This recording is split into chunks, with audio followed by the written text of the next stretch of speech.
Yo, look at this. We got two lucky people in here.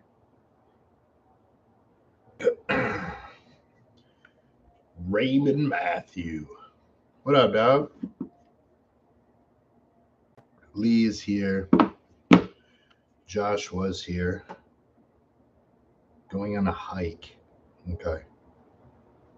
That's weird. Stop it. DLC in the house. All right. What do we got? We got 10:59. I'll get started with Raymond's question in 1 minute.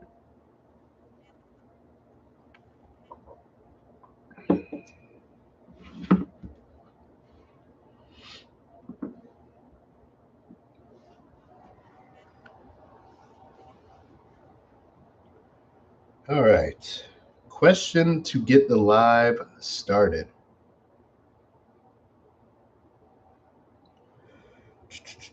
What are some things you wish you knew or you wish your clients knew when starting their first growth phase? Are you talking about after a cut, Ray? Like after a dieting phase?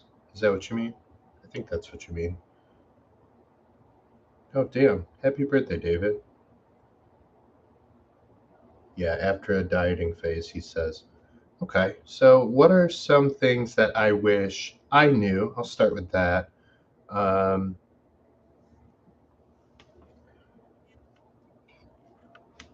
so my first rebound after a cut um, was really strategic, and I did it quite well because I was under the guidance of Skip. Um, so I did a good job with it. But let's talk about my first post contest um, transition. After my first show, I got incredibly, um, man, just ravenous, and I wasn't ready for it. Um, I came off almost all my gear down to TRT. Came off like fat burners and stuff, and thyroid stuff like cold turkey. And I was absolutely slamming food, like everything in sight. Um, I got incredibly watery from it. Blood pressure was the highest that it's been in a long time. My training was awful because the body was so inflamed and things like that. So yeah, the training, the sessions were terrible. Um, my health was terrible. I felt like garbage. I looked even worse than I felt. Um, so I guess what I wish I knew at that point was I wish I would have stayed on, a reasonable dose of my supplements, of my performance supplements, and I wish I would have kept some of the metabolism things in place, for my thyroid. Um, I probably would have stayed on, some uh, beta agonist things, and I would have been a lot more strict on on my diet. And like I said, that was all first time stuff. That's what we're talking about. I had no idea truly how ravenous I would be. I wasn't ready for that. I've experienced nothing like that hunger ever. Um, and nowadays I know it's expected, and it doesn't bother me. Um, but that first go around, I had no idea how hard it would be to stay on plan, and I really did not anticipate having that level of hunger. Like, it was insatiable. Nothing. I could literally eat endlessly, and I'm a person that can eat a lot. I already have a extremely high appetite. I've always had one. It's always been very high. So what I wish my clients knew is um, that after a dieting phase, a hard, proper dieting phase, coming out of it is miserable as far as appetite. Um, the other thing I wish they knew is that it doesn't require a lot of gear because the food is so incredibly anabolic. And I do prefer that whatever they're comfortable staying on within reason, that they should stay on. But it does not require nearly as much as guys want to take. Um, so, you can get away with a reasonable, moderate dose of performance supplements in that time period and take advantage of that because your workouts, your growth is going to be fueled by food, and you're a sponge, and man, the food is so powerful. That's how that's that's that was one of the takeaways from my first show ever, is just learning how incredibly effective food on its own is. And I always knew that because um, I trained drug free for, I don't know, first 15 years of training, somewhere around there. So I always knew that like food and training and recovering are the most important things. But I relearned it after starting, using performance supplements.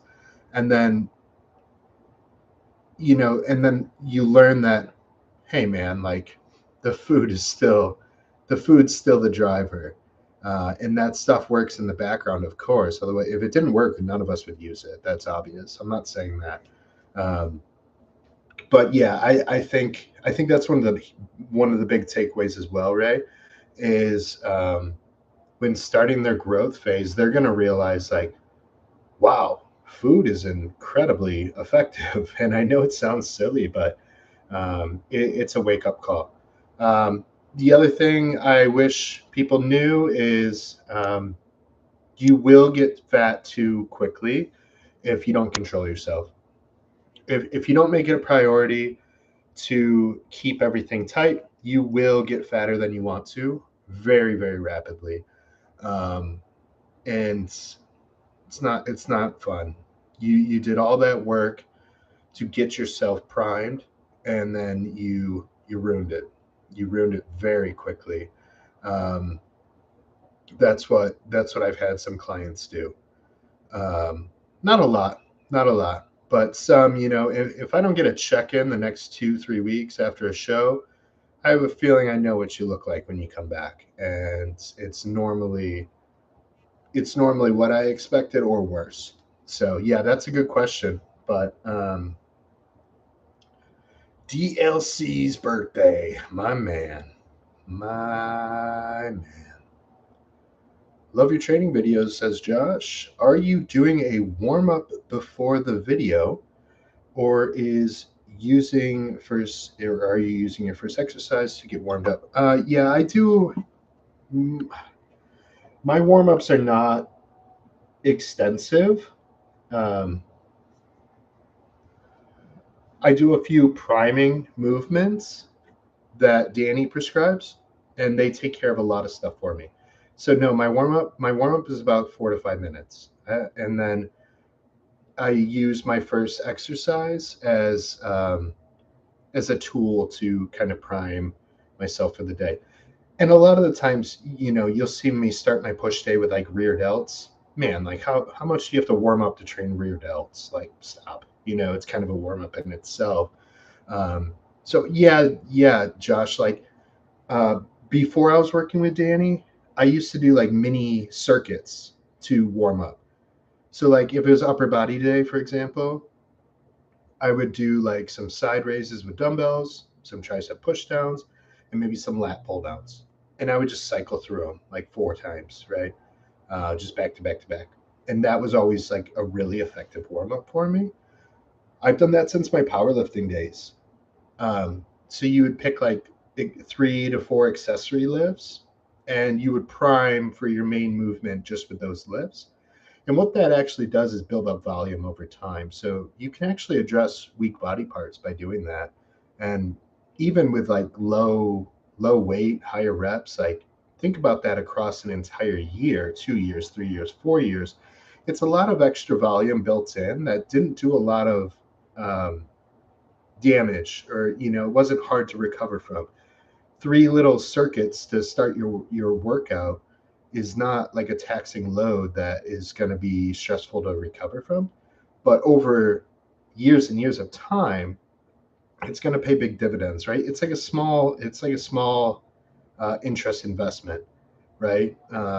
So that's how I look at some of those warm-ups. So if I wasn't doing what Danny prescribed right now, I would go back to some sort of warm-up circuit where I'm just hitting a few muscle groups that are going to be worked that day. So if it's a push day, I'm going to hit some side raises, tricep push downs, um, you know, maybe some lat or rear delt, something like that, and just cycle through them. Maybe throw some abs in there. Abs I normally keep on the lower body day, and I put that in my circuit. Um, okay, yeah, we're all wishing DLC a happy birthday.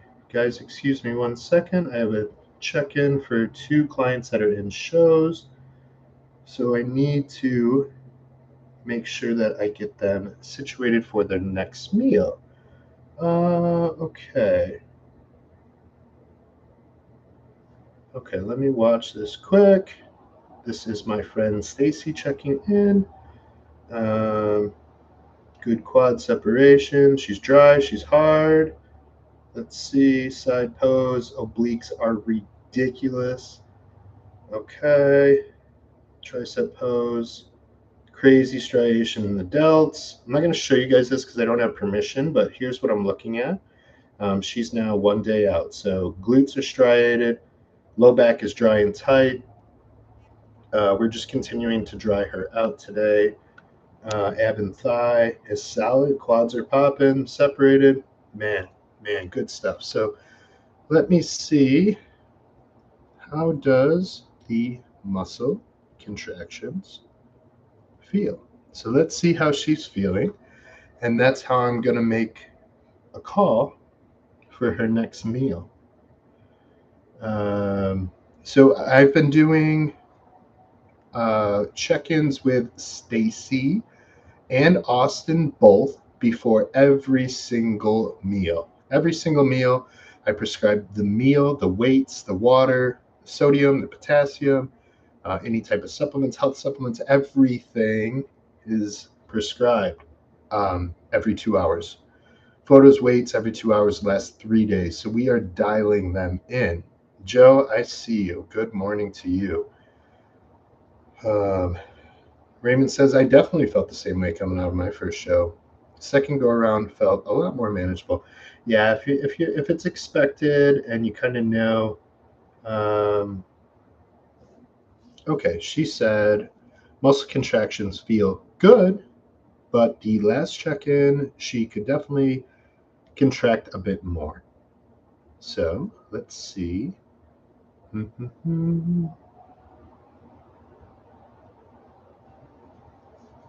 Okay. So in that scenario,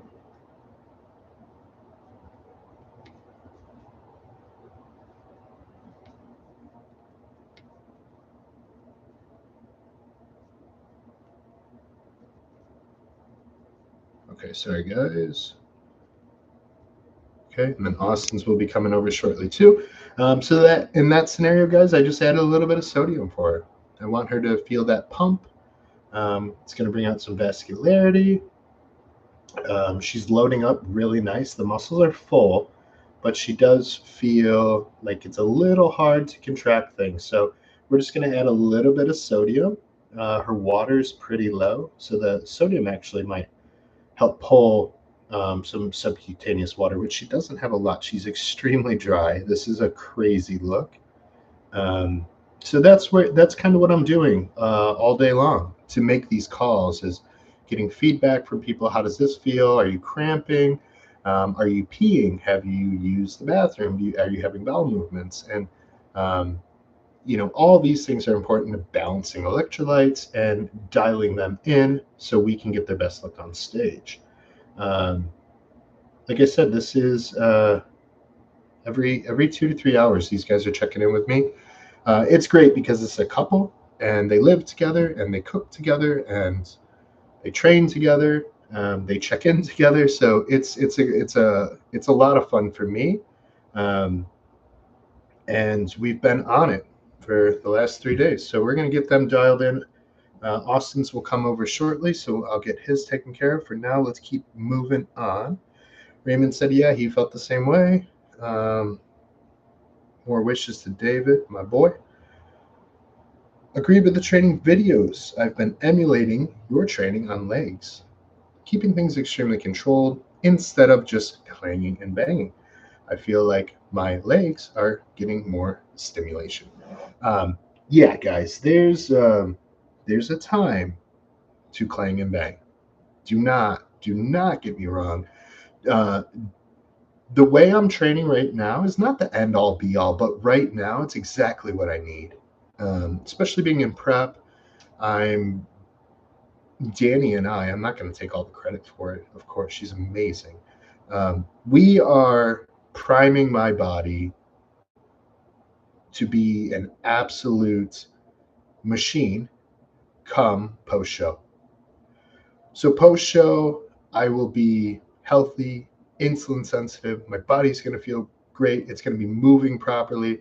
I'm going to be in a very, very, very, very good position to absolutely blow up. So this is all a process of priming. Man, I'll tell you guys, I'm not growing into this show. Um, that's not an insult to myself. I mean, let's be realistic. I'm 11 weeks out. I'm on pretty low calories. My supplements are high enough, and but I'm not growing into the show. But I feel like I'm in a good spot. So I'm not taking anything away from that. What I mean by that is, like, there's no reason for me to just go bang my joints in the gym. I'm gonna go in there and I'm gonna feel the muscles. I'm gonna stretch them and expand them and contract them. And man, it's I've been having so much fun in the gym. I don't want to get hurt. I just want to get like a big pump. And I'm just finding ways to make things more challenging.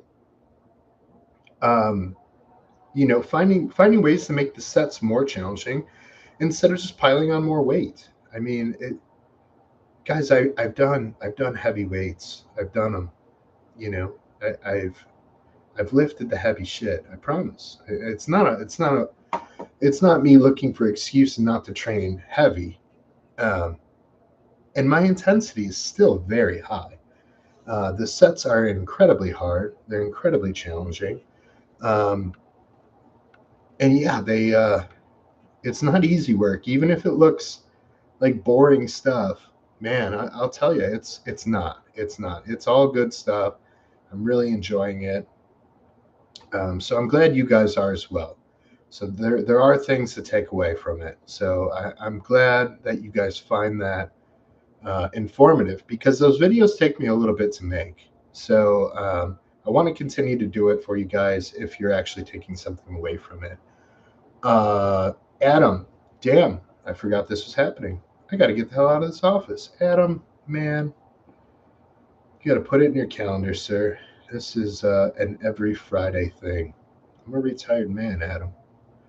I don't have no job. I got a job, but that's all right. My boss is pretty cool.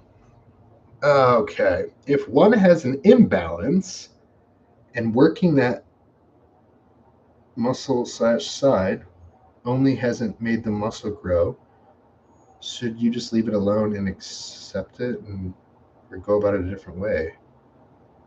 Everyone has an imbalance. Tell me someone who doesn't. Every single person has an imbalance. The same reason our organs are not even from left to right. Everyone's imbalanced. Same reason you're left-handed versus right-handed.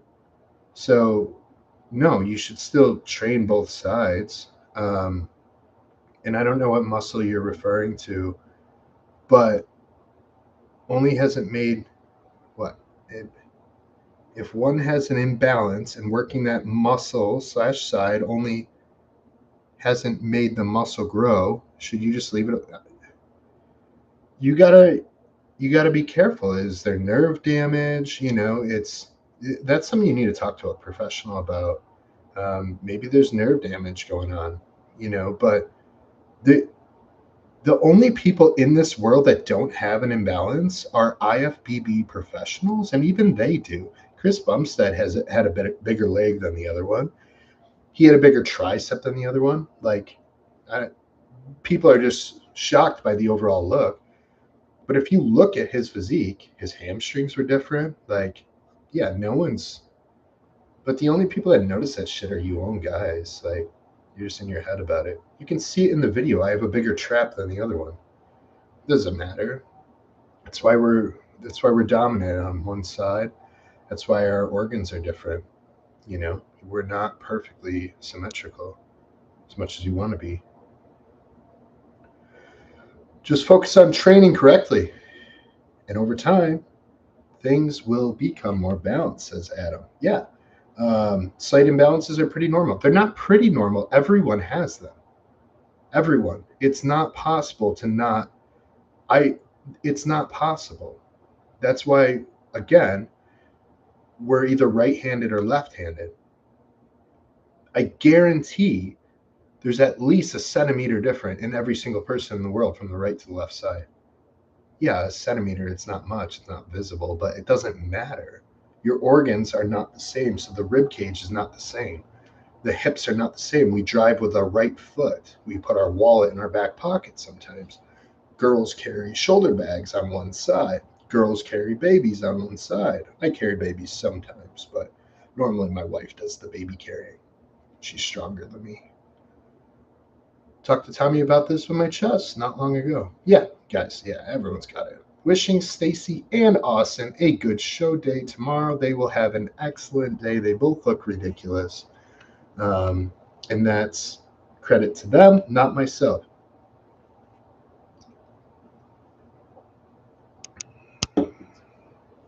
Adam, I'm old. When does this happen? Yeah, you're just worrying about the wrong shit, dude. It's really not an issue. For someone who has over 100 pounds to lose, says Nathan, is diet fatigue a real thing? Or can they be in a deficit for months without an issue? Nathan, I think for you specifically, you need to focus on one day at a time right now. And that's going to be what you need to worry about. J Money, getting body work can help with imbalances. Could even make you realize it's not a size imbalance. Yeah, I don't disagree with that, Jay. You should be getting body work done anyways. It's not, you shouldn't only get body work done when your shit's fucked up. Doesn't make sense.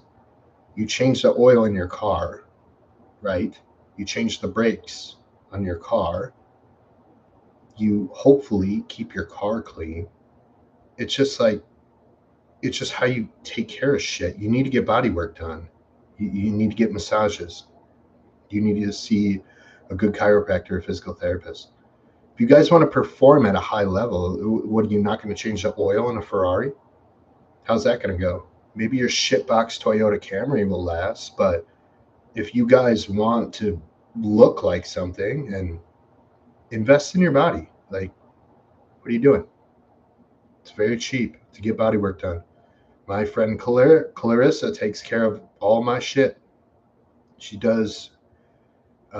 She takes care of me. She keeps me healthy, avoids injuries. I get better pumps because the blood flow is better to the muscle groups. I feel more balanced. I can contract muscles harder because everything's sitting in the right spot. As far as skeletal structure, So shout out to Clarissa for making my training better. Love hearing how the check-in process works. Yeah, David, I don't like to dive into all the specifics I do because, the old saying, pay me, right? So yeah, I don't like to give everything away because I had to learn that. I had to pay for it. So sorry, love you, but can't do it. Cool hearing it in real time. Good. Glad you feel that way. Yeah. Dylan agrees with body work. Take care of your body, guys. Like, everyone wants to do the fun stuff like slam the gear and eat the cheat meals. And then when it comes to getting blood work and doing massage work done, like getting massage work done, no one wants to do it.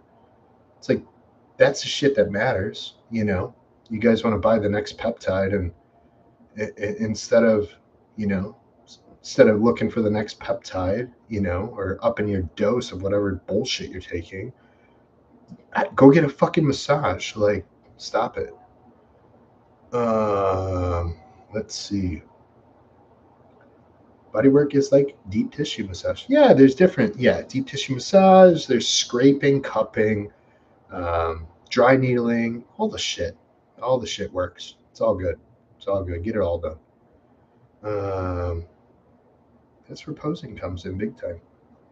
Yep, posing's good. It's important to get posing. Get your posing done.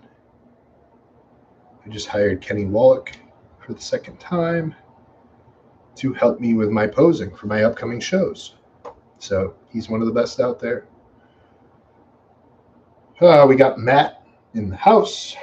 Good morning, Coach, and good morning to the chat. I'm listening while writing estimates in the car. Go make that money, Matthew. Go make that money. Because bodybuilding is expensive. Because you got to get your massages done and buy your peptides. If you do want peptides, there may or may not be a link in my Instagram profile.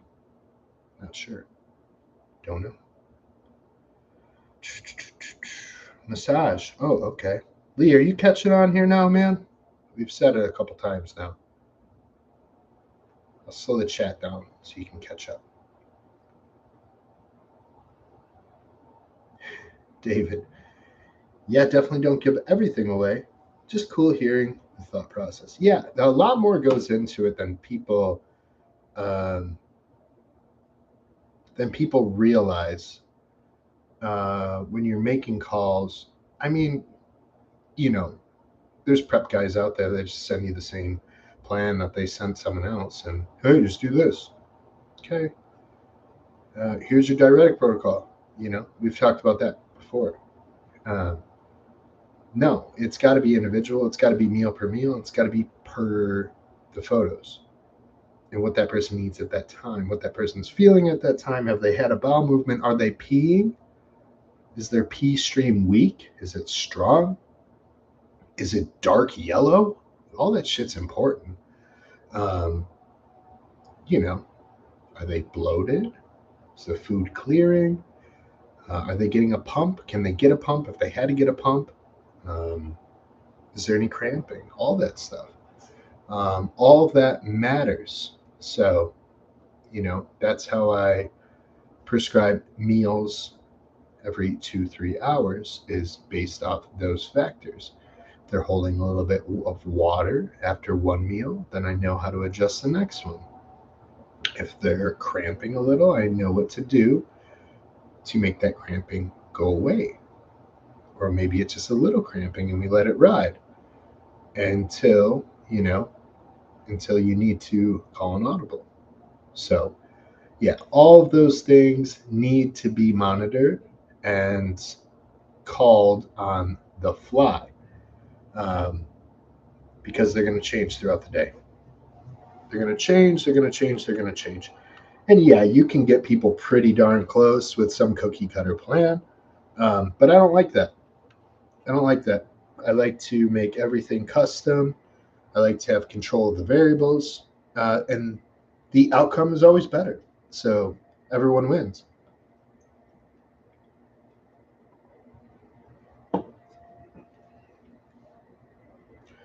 Rolfing is great for tissue, says John. What is rolfing? that what that says? What is that? What does that mean?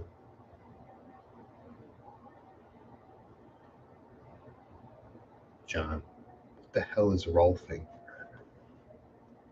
Do I have to Google it? What's your favorite white fish for dieting? Um, White monster is my favorite white fish for dieting and nicotine. Joe, I'm a shrimp guy, and I know that's not like so white fish, but yeah, if I'm gonna do fish, I do shrimp. Um, I've been having that daily. Um, I tried Rolfing, a type of bodywork, not conventional massage, realigns the body's connective tissues to improve posture. Okay, yeah, just a different type of massage. Since John is shit in the bed, not responding. Yeah, whitefish. Yeah, dude, shrimp is like, oh man, maybe I'm hungry, but like, I added shrimp, or AJ added shrimp back in for me, dude. I forgot how good that shit is. Um, Man, I could do that in the off season. I think I could fuck with some shrimp. So AJ, if you're listening, I know you're not, but I fuck with shrimp, dog. So remember that. Chicken is a great Jay. Chicken is a great white fish, in my opinion. Chicken is good. I do chicken tenderloins, and chicken's good. It's fine. Um, I'm extremely hungry, so everything sounds good to me right now, and I'm not complaining. I promise. Um, my GLP-3 just got added back in, and it's helping a little, a little, but not a lot. The nicotine is saving me, and I've been busy, so I'm just trying to stay busy, and that's been the go-to. But yeah, the nicotine is the one saving grace for me right now. David went to Sam's Club and they were out of his white monster. That's right. Yeah. Yeah, that's a bad day. I've been doing these stupid Celsius drinks. They're not good. But they're very, very low sodium and they're only 200 milligrams caffeine. I don't need a lot of caffeine. I don't drink a lot of caffeine anymore. And there's not a ton of weird shit in them, and they don't bother my stomach. So they taste like garbage. They're not good, um, but they've been okay. What are your thoughts on competing 2 times in 1 year? Who's the best time delay between the competitions? Do we have to prep twice? Well, what? Of course you have to prep twice. What are your thoughts on competing 2 times a year? I think it's fine. What is the best delay between the competitions? Um, I would say the worst would be like 6 weeks apart because, yeah, I think 6 weeks is really bad. I think 4 is a good time period. 3 is better. 2 or 3 is better apart. Um, I think like I think like 8 weeks is a bad idea. So I would either do one. I would keep them very separate or very close. That's the easiest way to answer that. And of course, you have to prep twice. I don't know what you mean by that. I mean, it's not going to be the same prep if they're 2 weeks apart, but you have to, yeah, no, I don't know. In a contest prep, do you think it's optimal to switch to all fish meals for thinner skin? No, no, no, no, no. That's weird. Stop it. No, because what if fish doesn't sit right in your stomach and you feel like shit? Your skin's not going to be any thinner. You're going to be fucking inflamed and pissing out your ass. So no, that's crazy. No, 99.1 turkey is just as lean as fish, pretty much. So, no. For context, I want to try National Masters event in November 26th, but I will do a regional event first to gain more experience. Yeah, you would just keep them, Mark. You keep them like 4 weeks apart maximum. I would like to keep them tighter, like 2-3 weeks apart. Um, yeah, I think that's how I would do it. Busy is good. Busy is good. Yes, sir. Thank you, Raymond.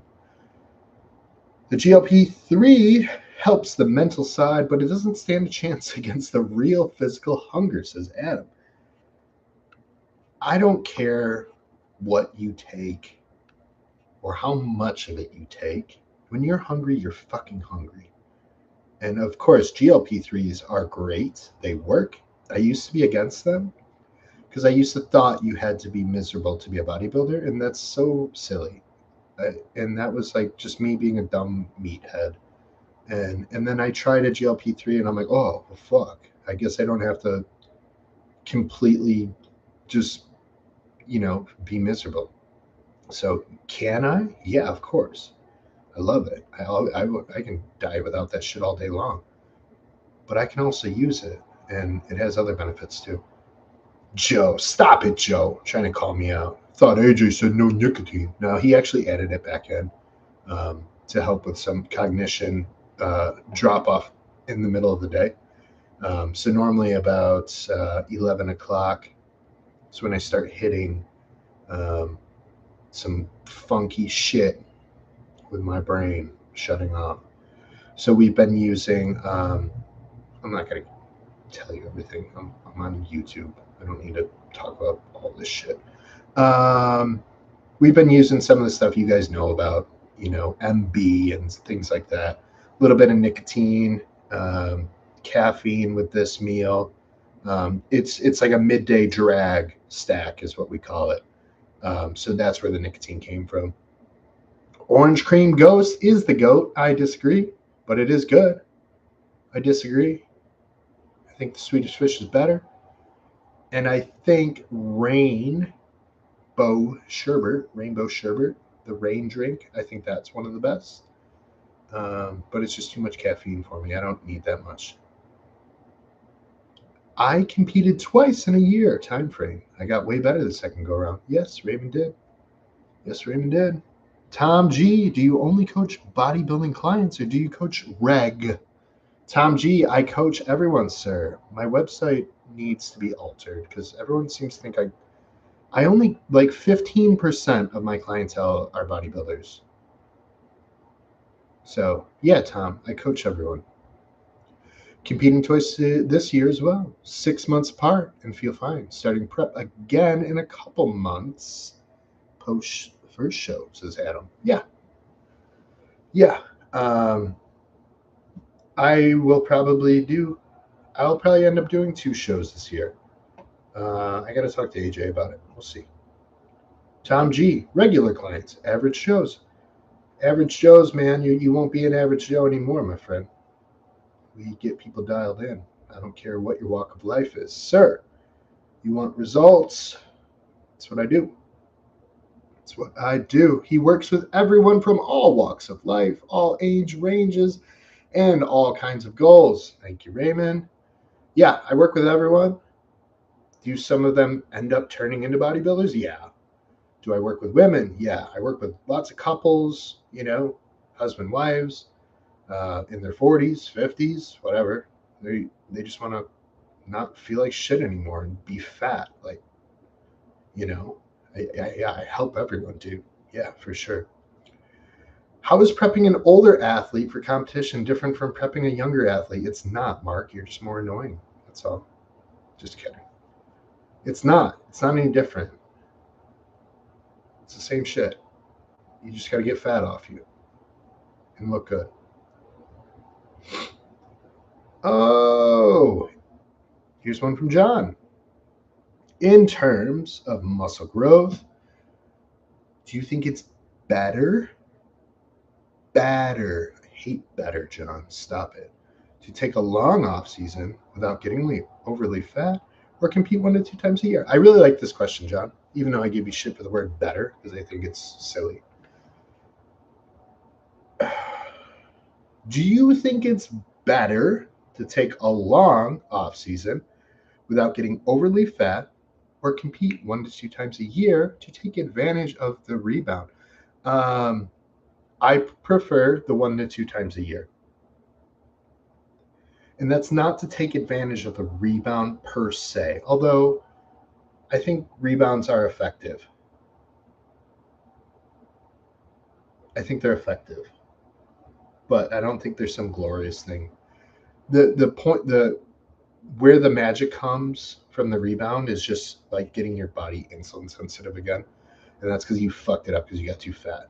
So why do I think it's better, John, to compete at least once a year, sometimes 2 times a year? Because nothing will build a larger ceiling for you than getting incredibly lean. What do I mean by that? Okay. So if there was a graph, let me try to draw one. I have paper here, John. Lucky you. Lucky you, John. Let's see. Yes, this is how I coach people on scratch paper. And I write a million, like, someone's blood work I went over. Chicken scratch. All right, here's for lucky guy, John. Okay, we'll do like body fat. We'll call it 0%, like Ronnie, right? And then we'll go 3%. We'll go 5%. We will go 6. Then we'll go 9%. Then we'll go 12%. Then we'll go 15%. And then we'll go 18%, which I think is the maximum for a male. Okay, so what John is saying, so 1 to 2 times a year. So this chart will do 1 month, 2 month, 3 month, 4, 5, 6, 7, 8, 9, 10, 11, 12. 12 months in a year. Thank you all for understanding. Okay, so first scenario that John is describing is we compete once, one time.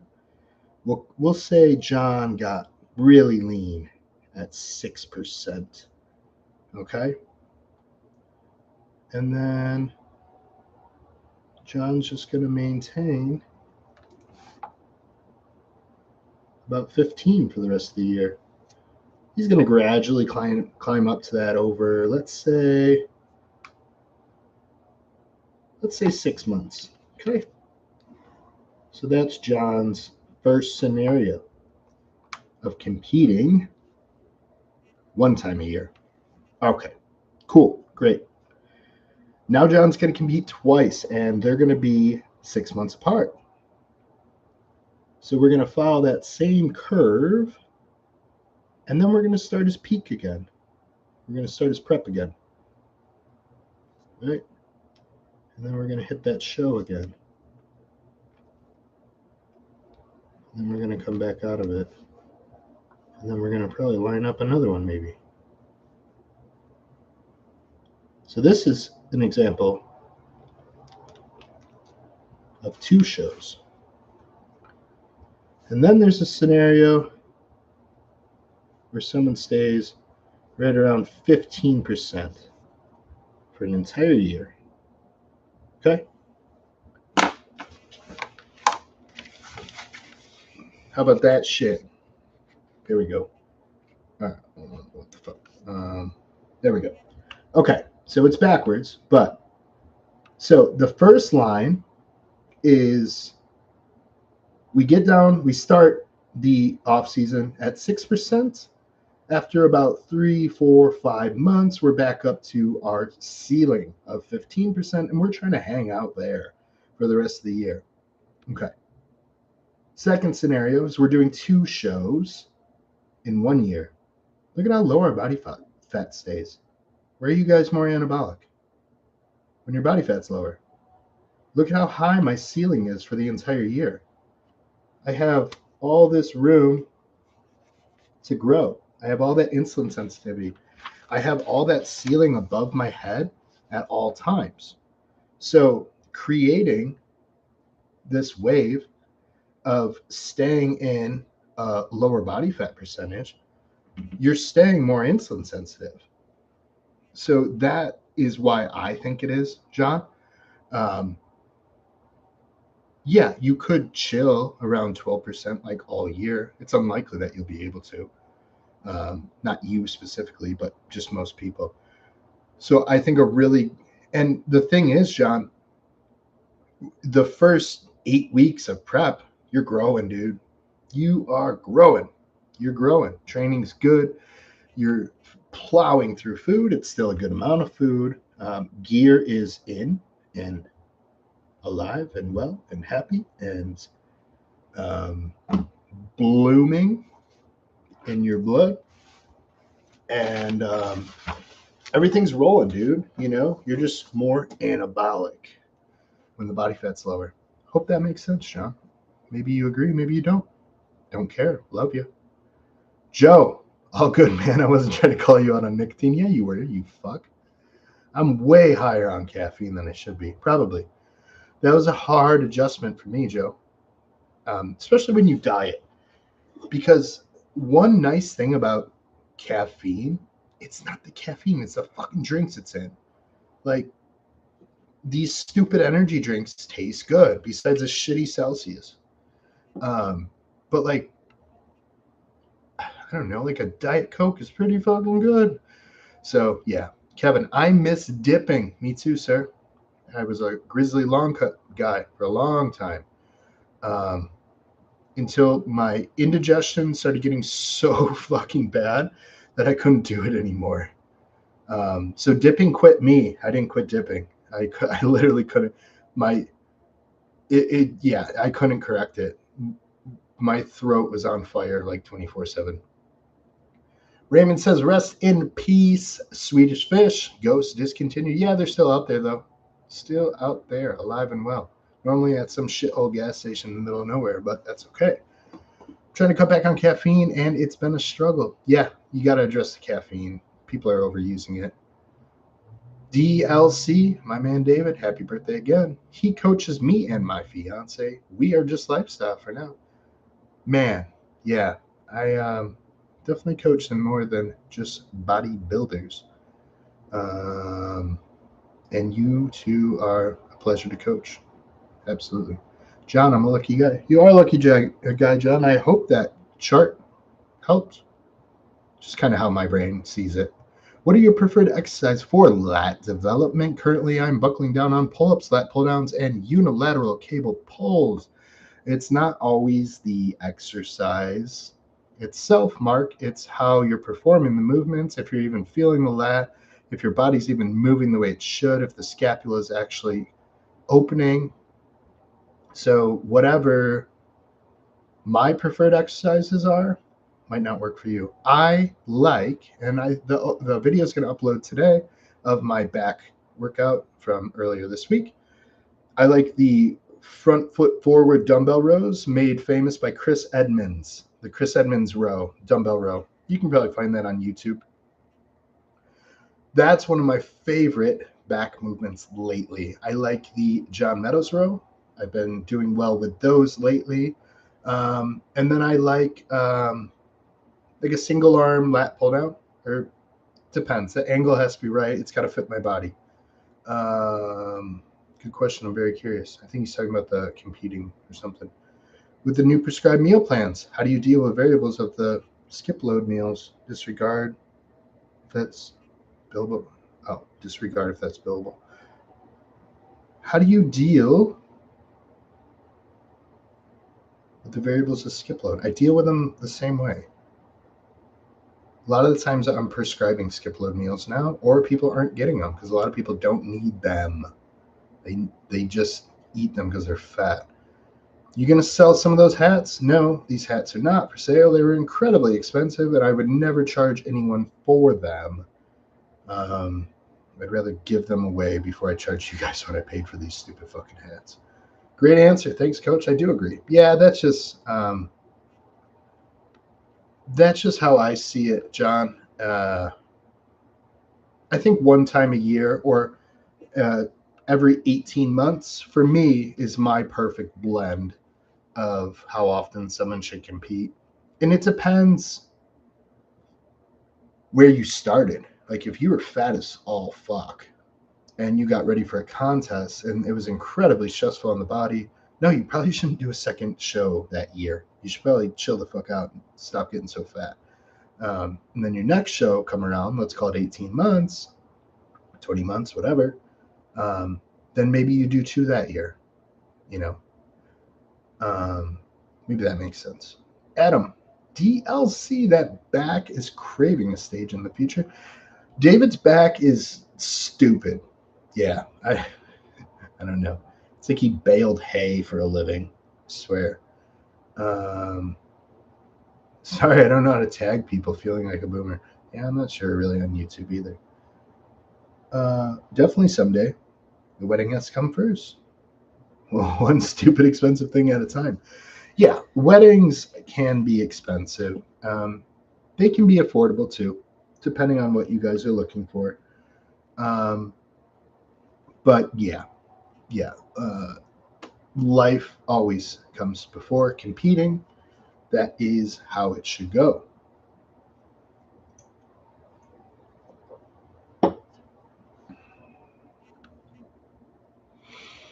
Mark says he needs all the skip loads.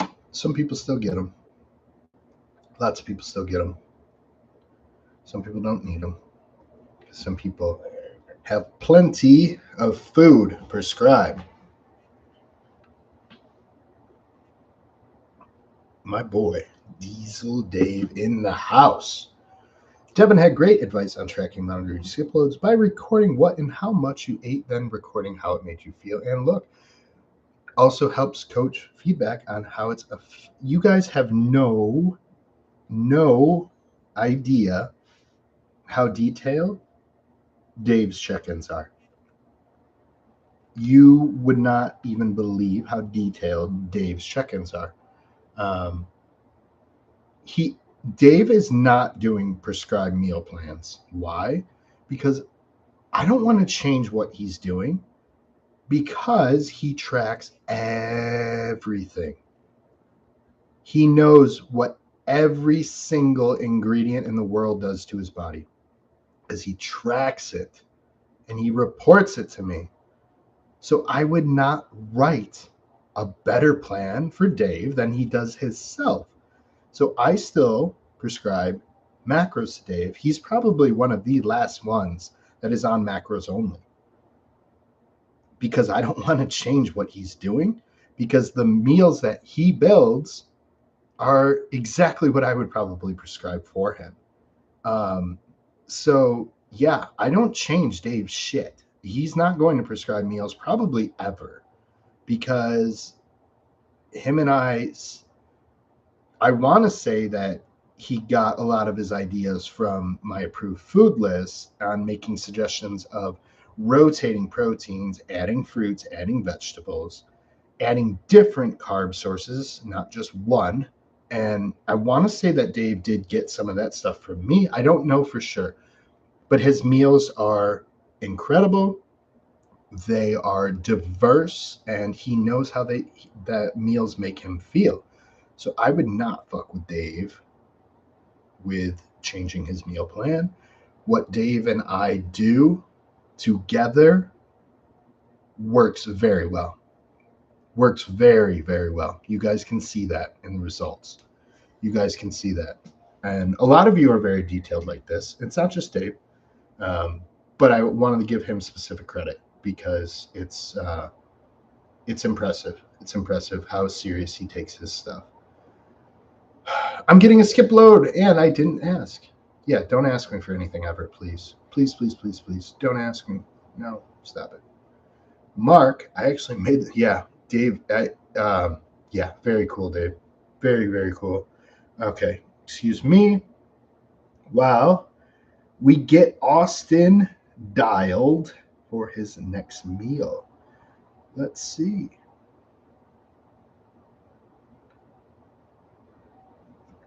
Okay.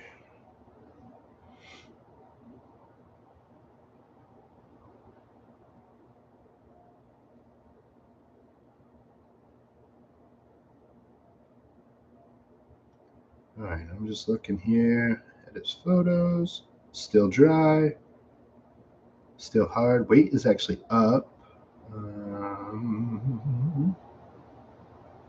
Okay. His front lat spread is great. Been on my feet a bit. I'm good to go now. Just have to rest, tan, and eat. He is peeing good.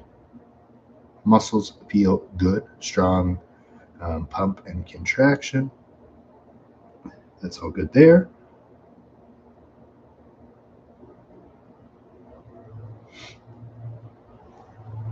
Okay. Let's see.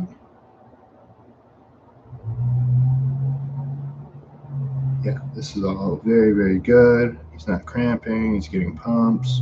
He's full, very full. Probably the fullest he's been in the last few days here. So,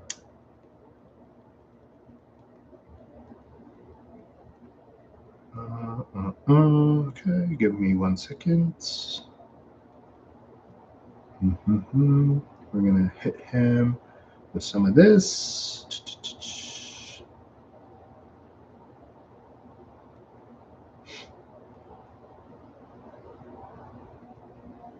Okay, new salt. Increase the eighth to a quarter TSP of new salt.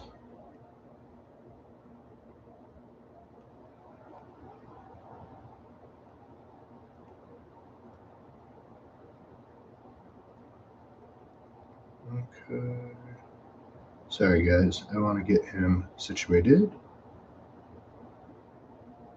so he can be on his way for the next 2-3 hours, whatever shit he has to do.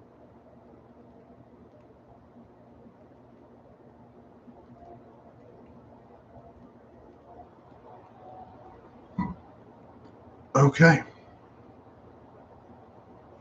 Yeah, this is a great look. This is arguably what I want to put on stage tomorrow. So that's what these last 3 days were all about, was finding that, oh shit, there it is, that look, right? Hell yes. I wish I could show you this, but I don't have permission. But this is the look. This is the look. I desire a little more dryness, so I made some calls for that. We're gonna dry him out the rest of the night. He's been a guy to lose about 4 to 5 pounds from nighttime to morning. So I know how much he's losing overnight. And I factor all those things in, deciding how I want him to look the next day, what types of weights I need to keep him around, things like that. All the stuff. Okay, let me send him on his way, and then we'll get back to business.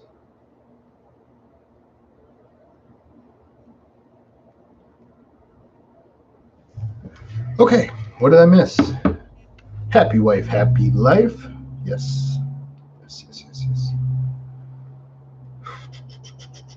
What are some things you like / dislike that clients do at check-ins? I'm not going to go into that. I don't ever want to be the coach that bitches about clients. I think it's an incredibly, incredibly bad look. And there's so many coaches out there that are like, oh, shut the fuck up. Stop. No. So I'm not going to go into that.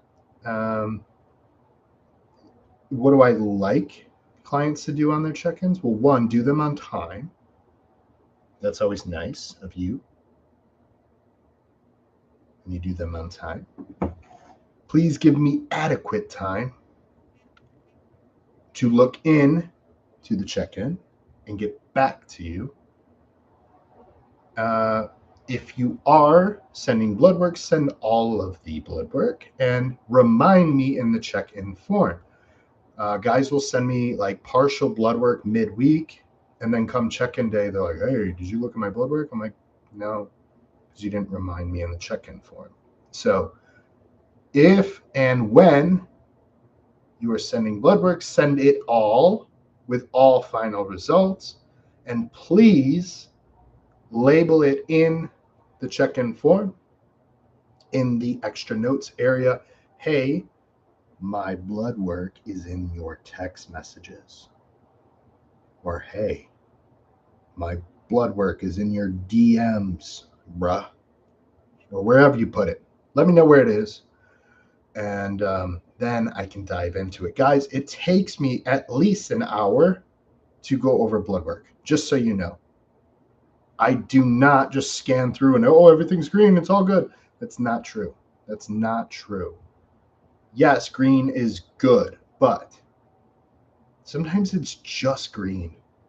And what if we can make something better? And what if that thing is tied into something else? And no, yeah, like any dummy can look at all the green shit on your blood work and be like, yeah, bro, you're fine. Keep blasting. No, no, no, no. You have to look into everything. Otherwise, why even do the blood work?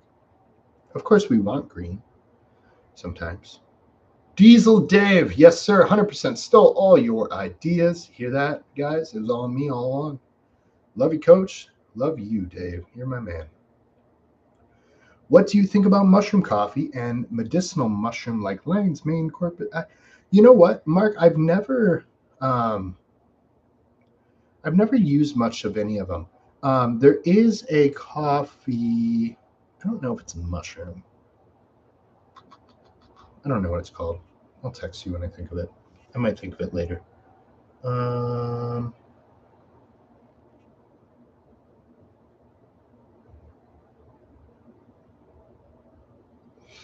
sorry. All right, whatever. What was the name of that coffee? I don't know, Mark. I'll try to think of it. I wish I had Austin's quads. They are so round. Austin's quads are stupid. Stupid. Yep, Jay said the same thing. Yeah, they're.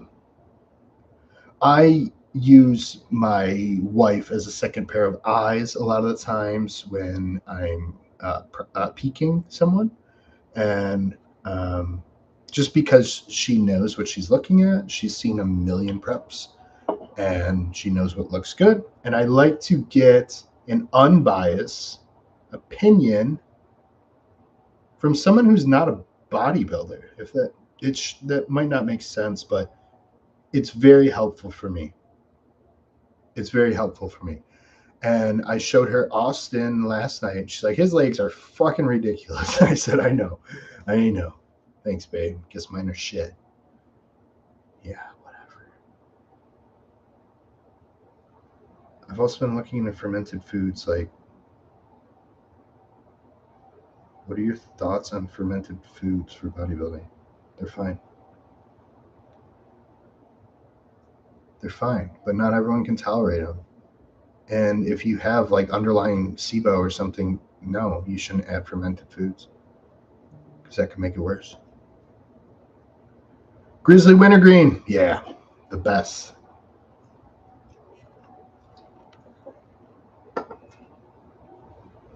Austin looks insane. His girlfriend is looking crazy. Yep. Yeah, thank you, Mark. I recommend fermented foods, like what's written in all those documents I send you guys. All that shit. Worth reading. Spend a lot of time on those. Adam, man, those last few days are so fun. Can't wait to see Austin's stage shots as well. Austin and Stacy, Adam, you're going to be shocked by them both. You are going to be shocked by them both. I like the Rise mushroom coffee products. Yeah, I haven't tried any of that stuff, Mark. What do you like about it? Um, let's see, Matt. Just pulled up to my next inspection, going into lurking mode. if the stream is done before I get back, have a kick-ass day. You too, Matt. Go make that money, my friend. Go make that money. Brianna says she's sorry. She hasn't checked in. Realize you're talking about her when you mentioned clients not checking in on time. I'm not talking about anyone specifically.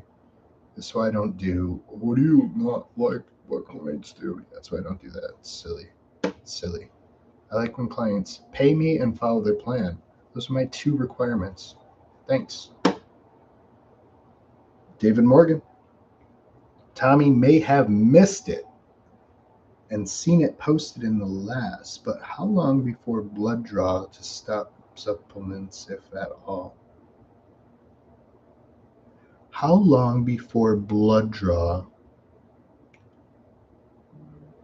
to stop supplements? What are you talking about, David? Like health supplements? What are you talking about? Like fish oil? Like vitamin D3? Let me know what you're talking about.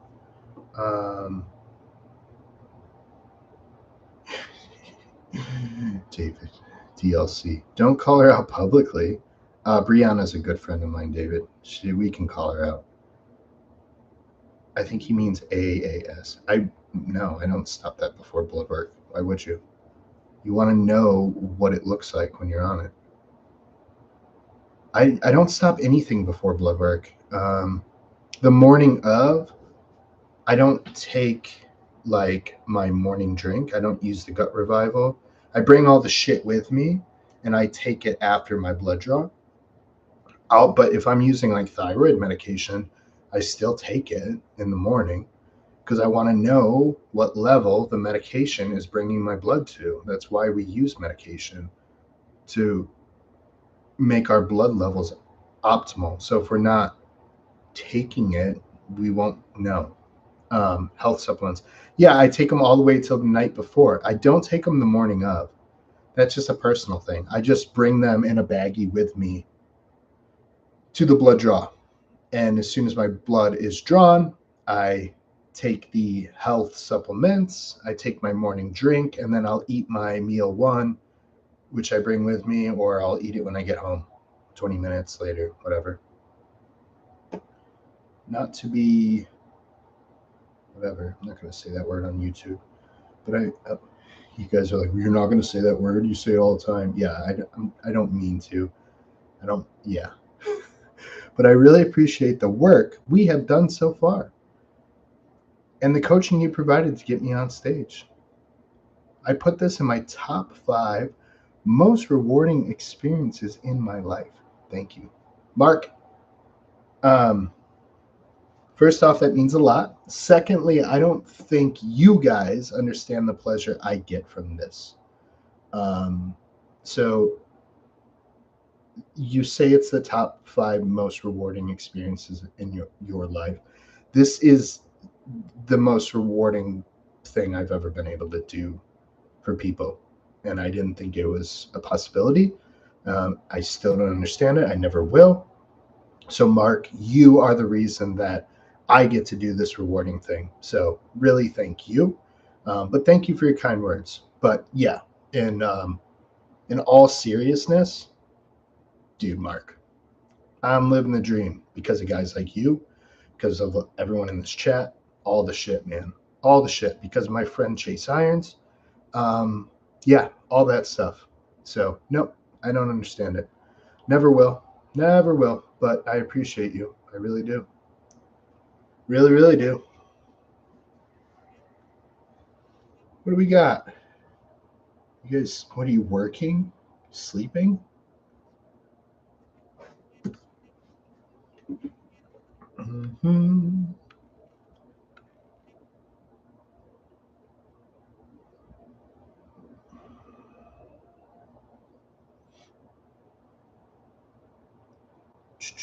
Let's see.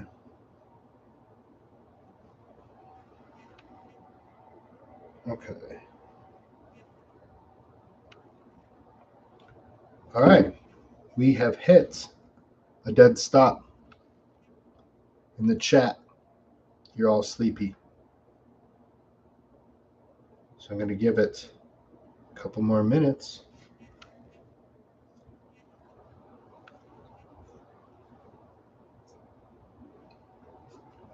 And then I guess I'll do some of your check-ins. Oh, here's John. John loves drugs. John. What orals do you prefer to use pre-stage and why? Uh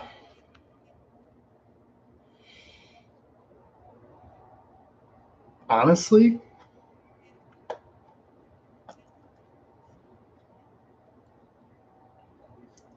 pre-stage doesn't really matter what orals you're going to use.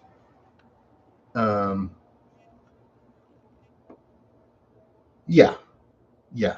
Pre-stage doesn't really matter. Typically, I'm a Halo guy. Halo. Halo, Halo, Halo, Halo. It will provide some energy and aggression for posing.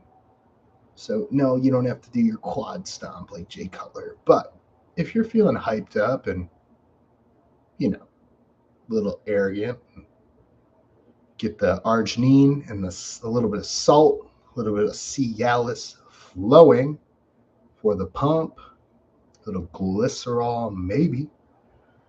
Maybe a rice cake with some honey, a little bit of salt, all that stuff. A little bit of Halo would be my preferred, John. Yeah, that's the one I'm going to use.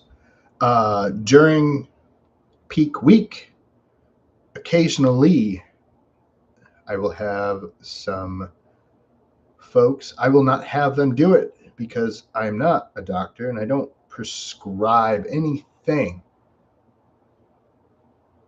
But hypothetically, for a bodybuilder in contest prep last week or so, we might experiment.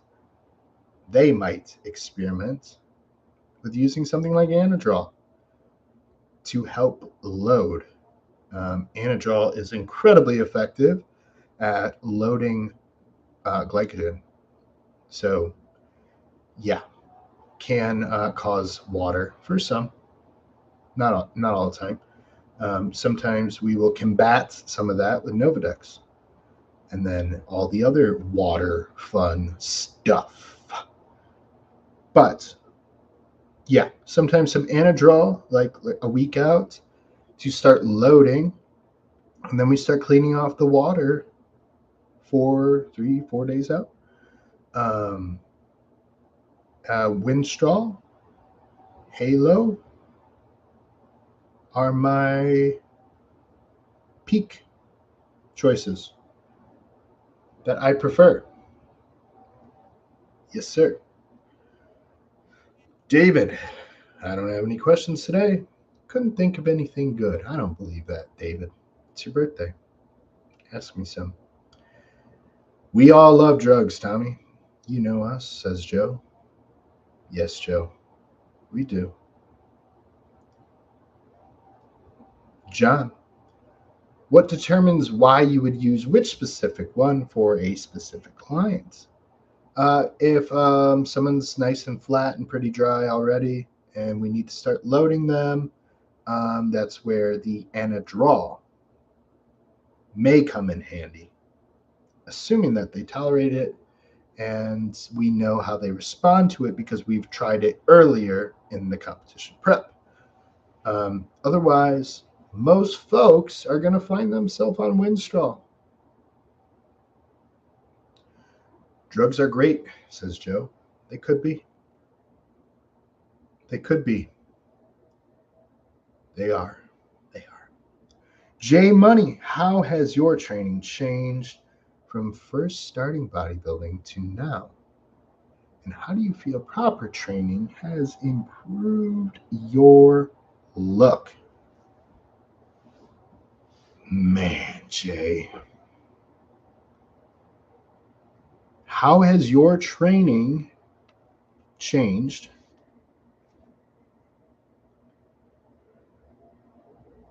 from when you first started bodybuilding to now? And how do you feel proper training has improved your look? I have a few different thoughts about this, Jay, because when I first started lifting, I wasn't competing in bodybuilding. I was 13 years old. I was fat and insecure and unhappy, to be fair. My training then was whatever I had access to and whatever shit I found in magazines and on the internet. The internet was not huge, believe it or not. There were a few cats on YouTube that were quite good. P90X was a thing in 2003. And so that's where a lot of my training started, Jay. From there, you come across websites like T Nation and Elite FTS. And I started to learn things about dog crap training. And, you know, John Meadows was starting to get on the scene. So a lot of my stuff shifted towards that. So those were heavy, heavy early influences on me. So it's funny, Jay, how has my bodybuilding changed from when I first started bodybuilding? Jay, I've gone back to the shit I used to do when I was a young man. That's how it's changed. I've gone back to what I used to do because the shit I used to do worked. It worked. And now I'm just doing it better.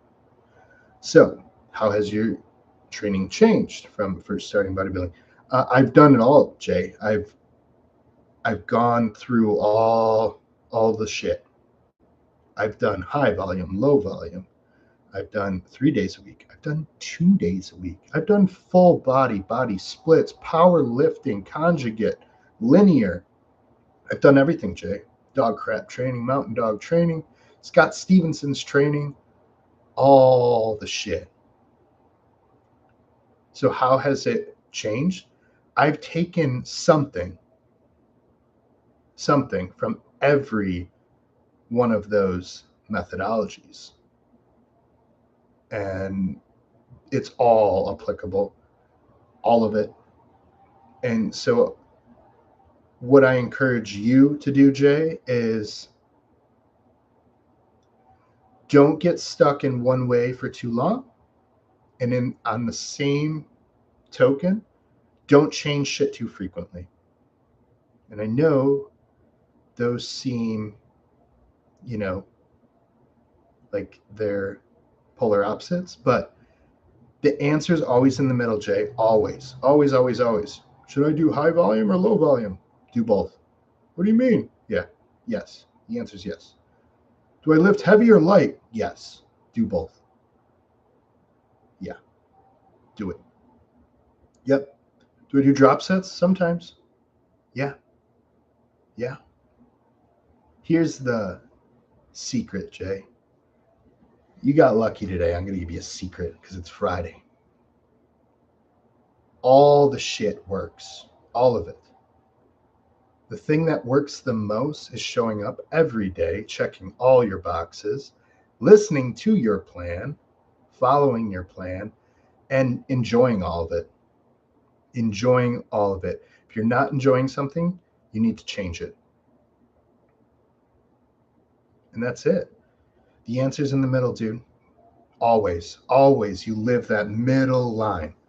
When it comes to gear, when it comes to food, when it comes to training, you know, there's no left and right. The answer is here. And things are going to work in waves. Sometimes mountain dog training is going to work really well for you. Then you're going to be like, man, this is a lot of volume. I think I'm going to train 3 days a week. And then maybe you switch to like a dog crap training, right? Where you're doing, you know, 5 total working sets and the rest pause sets, right? Or like straight sets, whatever. You do Paul Carter's training, but whatever. That's where I'll leave it, Jay. Otherwise, I'm just going to go down a rabbit hole of shit. At the end of the day, everything works. How do you feel proper training has improved your look? All of my training has improved my look. 20 plus years of being consistent is how I got my physique to where it is now, which is still not good. But whatever. Love you, Jay. John, stage presence. Yes, sir. How you explain competing once a year over longer off season makes me want to change my plan. Yeah, you can. You can. You just got to follow your path, right? Do genetics and potential play a role in how you coach someone? PEDs, how much food, how much volume? Um, do genetics play a role in how you coach someone? No, not really. Um, no, no. Everyone gets the same attention. Um, Everyone's plan is individual and customized to them. So if their genetics happen to be freaky, then it's just a win for me. Just being honest. Like Stacy's a freak, and I love her. She trains her ass off, and she doesn't just look the way she looks because she has pretty fucking good genetics. She will outtrain most guys I know. She will outtrain most guys I know. She will run circles around them. She does not miss on her diet. She's an absolute charm of a human, and she's just a good person. And Austin is as well. They're a great, great couple to coach. Um, do I give them extra attention and credit? Nope. Nope. Everyone gets the same. Do they get extra gear or less gear? They get the gear that they need if they need it. Do they get extra food or less food? They get the food that they need when they need it. Yeah, Raymond, that was a good question from Jay. Yeah, Jay, I could make a whole entire 2 hour live about that question. So very good stuff. Very good stuff. Blue collar bodybuilding. Dave, my man. Hi, Tommy. Checking in, saying hi. Sitting here plugging away, writing diets and peak weeks. My man, Dave. Stay at it. Stay at it. You guys, writing diets is time consuming. And I joke that I'm retired and things like that. I still have my part-time job with my friend. Um, but man, the thoughts, the thought process that goes into writing a diet for someone, it's a lot of work. So by the end of this day, Dave's going to be a tired man. He's going to be a tired man, especially with people in shows. My friend Josh Richardson, if insulin is an option on your plan and you'd be a first time user, what would you consider when deciding if you should use it or not?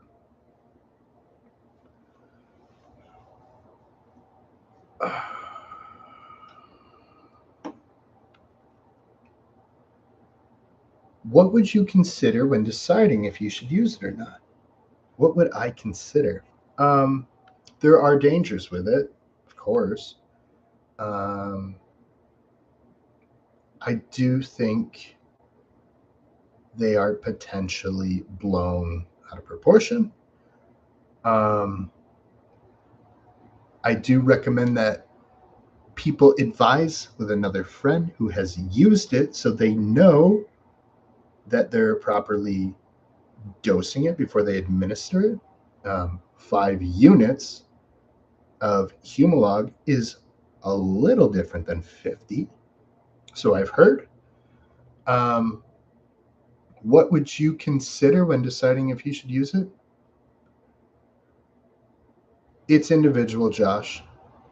It's individual. Some people ride crotch rockets on the highway. What made them decide if they should do that or not? It's individual, man. You won't find me on a highway on a crotch rocket. You might find me in a Mustang. You won't find me on a motorcycle on the highway. Um, and a lot of guys will tell you that's one of the most exhilarating things in this world is riding a sport bike on the highway, 140, 150, 190 miles per hour. You won't find me doing it, Josh. So what would you consider when deciding if you should use it?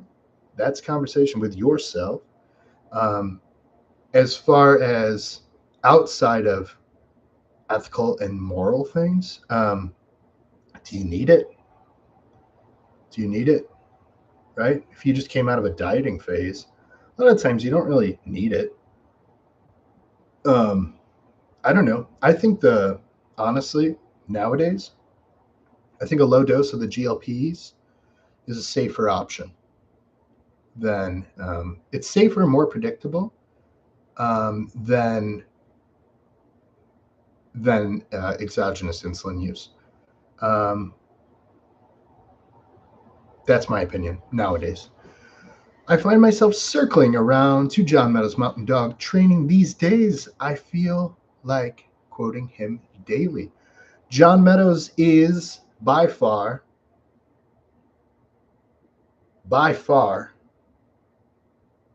the best person to ever be involved in this industry.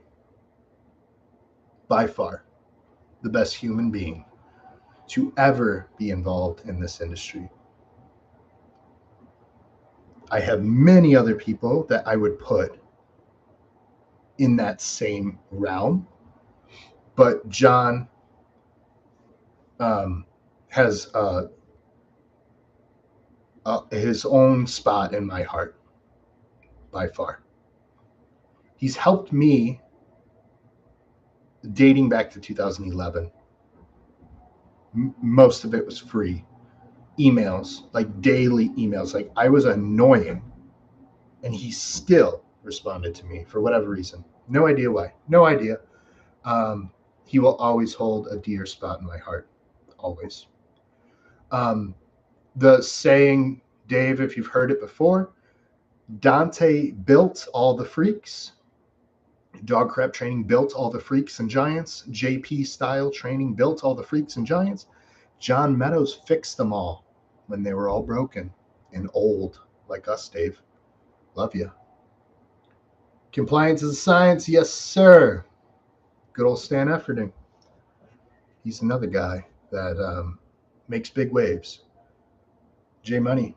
Love that answer. And I agree. Everything in bodybuilding is riding a fine line for the best results. Yeah. Agreed, Jay.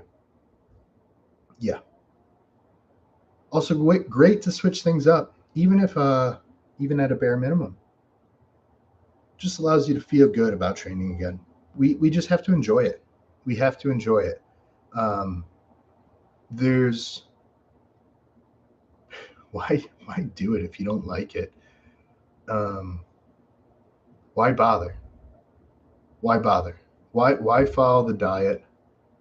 Why do any of the shit? If you don't like it, what are you doing?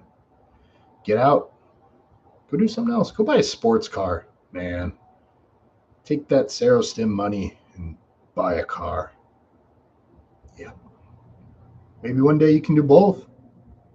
That's the dream. Hey, I was hoping it'd make you go on a tangent. I tried not to ramble, and I have a habit of repeating myself to try to be as clear as possible, but normally I talk in circles. I didn't want the live to end. Had to come up with something quick. It was good, Jay. I appreciate that. That will help someone. So thank you for adding that. That will help someone, you know? And the best program out there, Jay, is the one you're probably not doing right now because it's going to be new and exciting. Shout out to Chris Edmonds for his new programs that are now out there. And some of my clients are running that. And they're running it with great success, lots of fun. And it's easy for me because I send them a link to the website. I say, hey, go buy this program. What does that do for me?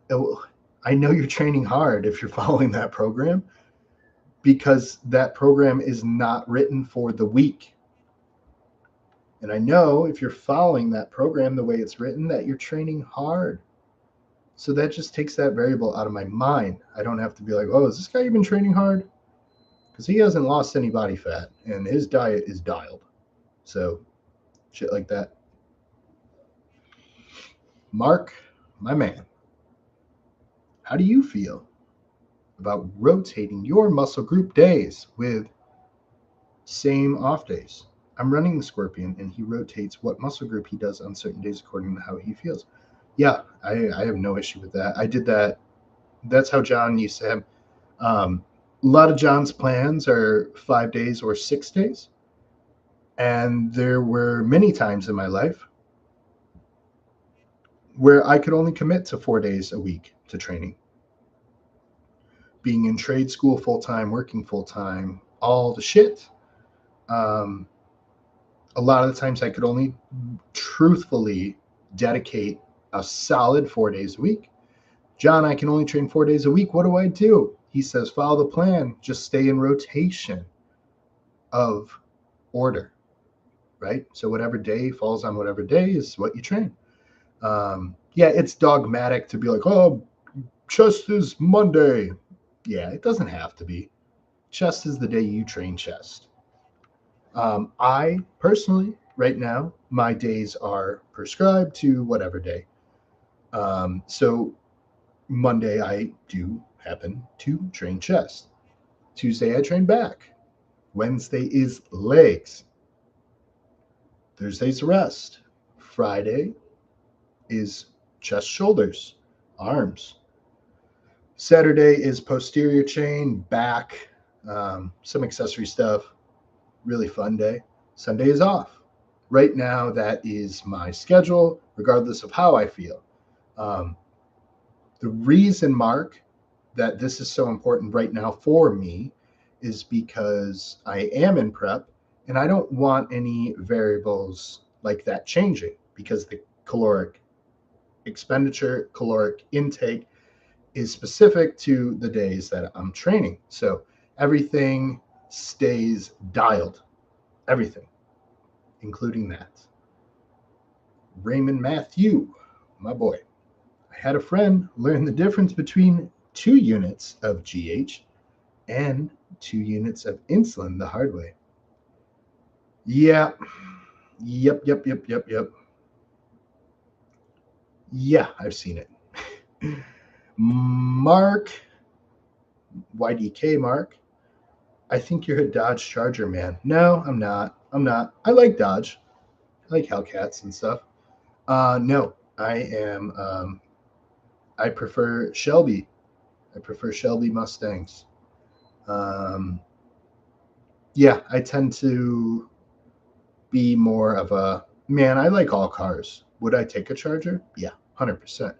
I would take a GT350 or a GT500 over a Charger 900 times over.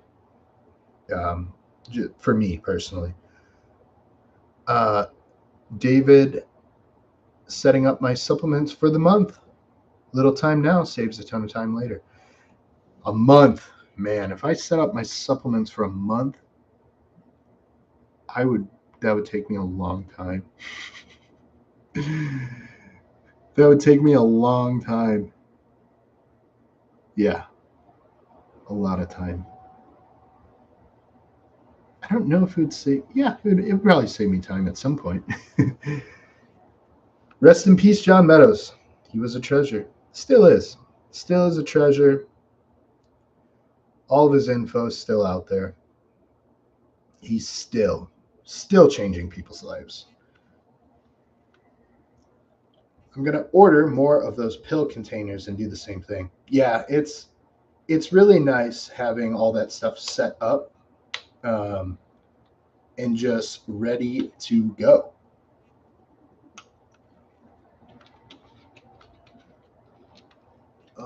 Let's see. Scorpion is awesome. Yeah, yeah. The Sub Zero just came out too. So, yeah, those are great programs. J Money, I'm considering trying one of John's programs soon. My tiny rec center gym probably will require to make some substitutions. Yeah, Creeping Death. Jake, try out Scorpion or Sub Zero. It's not exactly Mountain Dog stuff, but very heavily Mountain Dog influence, obviously, with Chris being the head trainer over there. Chris is a great guy. Now, don't hire him for coaching. You can, but I prefer that you hire me. But you work with Ray, so you're in good hands anyways. Yes, it is DLC.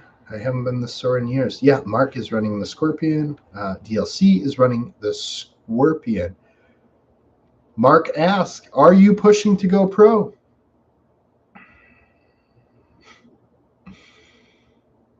I don't answer that question publicly, Mark. It's no offense to you.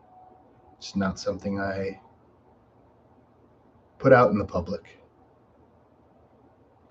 The Shelby Mustang is an incredible car. Yep, I would say it's one of the best. Amanda John. Landon says, Dada, my man and my wife. Those are the reasons there. That's how it's possible right there.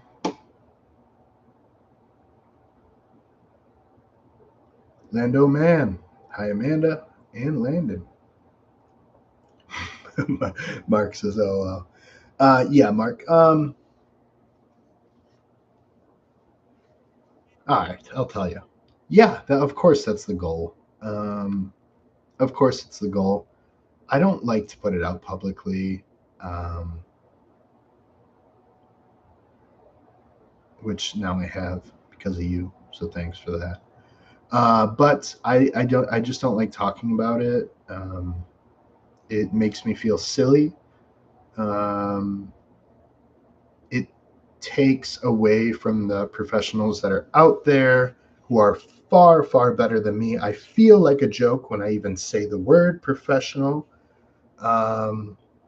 It's just personal insecurity. That's all. Do I want to go pro? I want to earn a pro card. Yes. Yes. Yep, I do. 69 Mach 1. My all-time dream car. Yeah, Mach 1's great. Mach 1's a great car. Yep, very cool. The 69 Mach 1, the fastback style. Yeah, that's a great car. The Eleanor, that style too. Mark says, I believe you can get there. It's a worthy goal, and you have the knowledge there to get there. Yeah.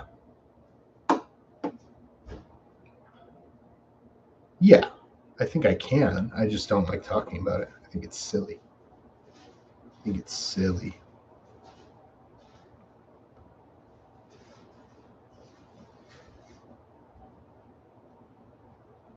Mr. Mel, welcome.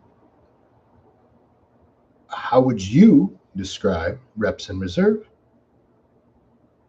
I go to failure, whether it's 8 or 15 reps. Not sure what RIR would be good to do.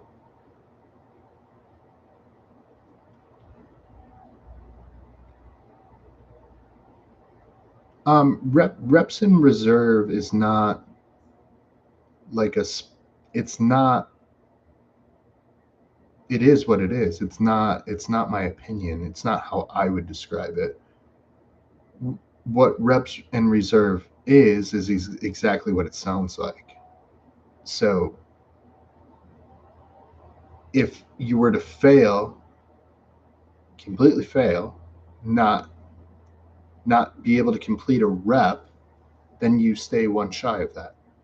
So like and you also have to quantify what failure is. Does that mean you got a partial rep, or like, you know what I mean? So reps in reserve is just one rep in reserve is one shy of what actual failure would be. Not sure when RIR would be good to do.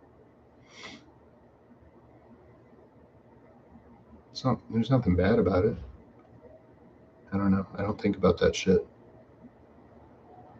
Carl, my man. If I have 2 to 3 nights where my sleep is only 5 to 6 hours, but then the rest of the nights I'm getting 7 to 8, how bad does that slow growth? I don't think it slows growth a ton. You just have to be cognitive of how you feel. Um, on those nights that you're only getting 5 to 6, you might need to be a little more cautious in the gym, um, and just be aware of, you know, there is more potential of injury when you didn't get good deep sleep. Um, how bad does that slow growth? It doesn't. It doesn't. You just need to be more cognitive because the recoverability will be lower from those days. So the actual 5 to 6 hours of sleep is not slowing growth. It's what happens after and what compounds over time.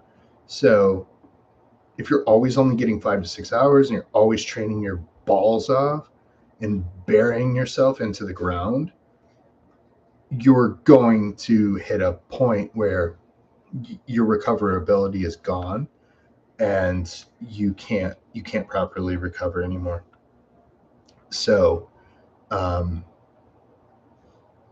when you start feeling a lot of the times, Carl, what I tell people is like when you lose motivation to go to the gym, you're probably starting to hit um, a small wall of fatigue building up, and that's when it's time to pull back on training a bit and maybe take an extra day off a week, maybe take a deload week, um, maybe lower volume on the training. If you're normally doing like 3 or 4 working sets, maybe you need to drop it down to 1 to 2 for a few weeks. Um, and just, it's something you learn over time, Carl, with more experience, because everyone's motivated when everything's going really good. It's about learning to extend that. The best way to make progress is to string as many productive weeks together over years and years and years and years and years. Um, so the worst way to ruin growth is to fuck that up by running yourself into a wall. And now you need to take 2, 3 weeks off to get yourself out of that hole so you can start back at ground zero. Um, so calling audibles, auto regulating. Um, so just finding that balance, like I told Jay earlier, the answer is right in the middle of, you know, pushing, but not pushing through things that are going to be counterproductive. And you just have to be honest with yourself. And it can be challenging. It can be challenging. Um, yeah. So I would rather people err on the side of caution and take proactive deloads and lighter weeks and, some rest days. I'd rather people be proactive because an injury is really going to set you back. Promise. I promise. You're really going to feel unmotivated when you're injured, no matter how disciplined you are. Raymond Matthew, how do you feel about the statement? There's no such thing as overtraining. There's only under recovering. No, no, no, no, no. I don't. First off, I don't like statements at all.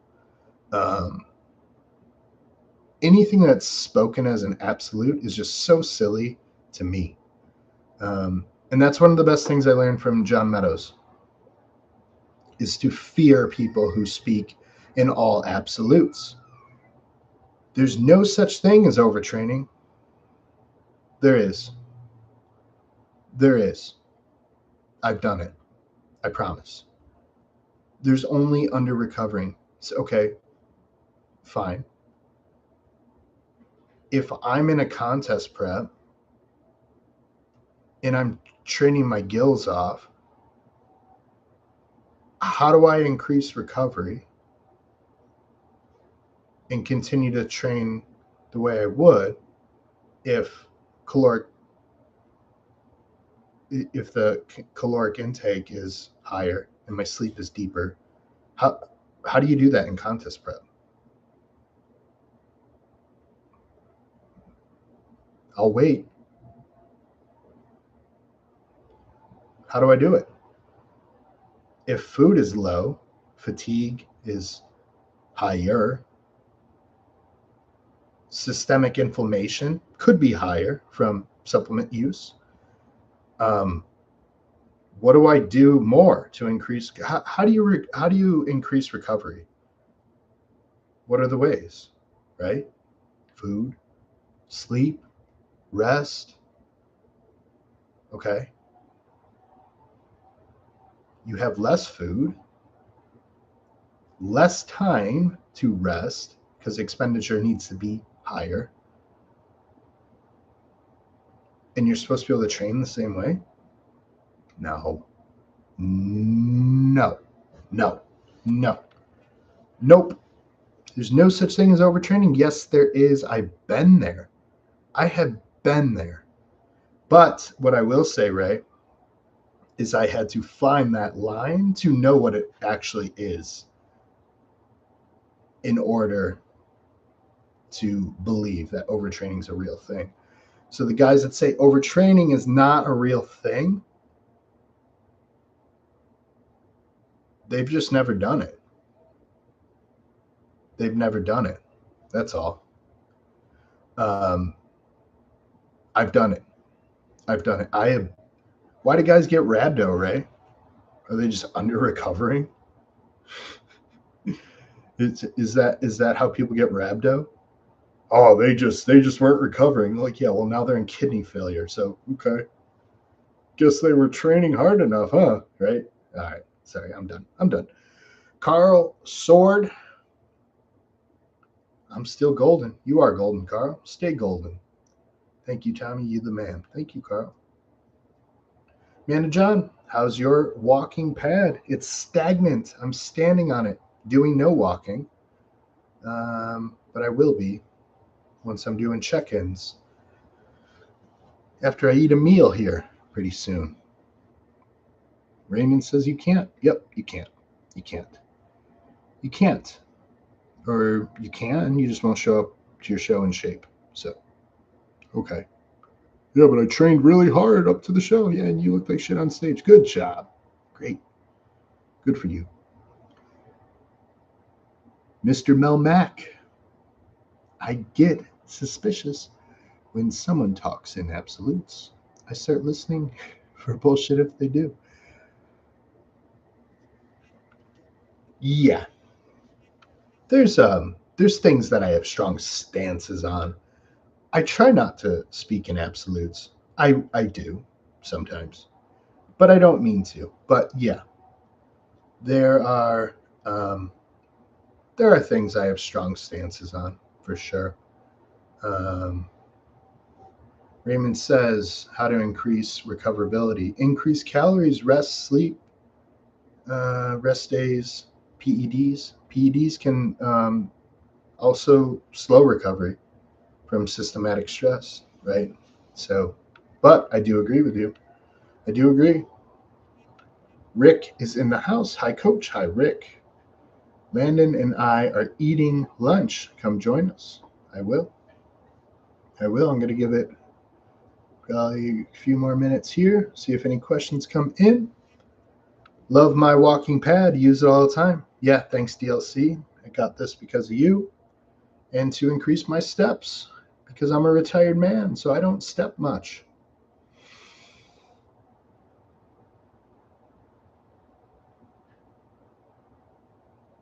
We've come to the end. All right, guys. I'm going to wrap it up. Go have lunch with my wife and my son. And maybe I'll be on here later doing something. So until then, leave some comments and likes and share the video. Subscribe if you want. All you are probably already subscribed. chaseironsforum.com. All of you are probably already in there. And appreciate you all. Love you all for what you do and what you make possible for me to do. So, all right, cool, guys. Thank you. Leave some comments if you have questions that you think of, and we'll get those in the next live stream. I might make some content during the week or the weekend, so let me know what you want to see. Thank you all for joining. See you later. Bye.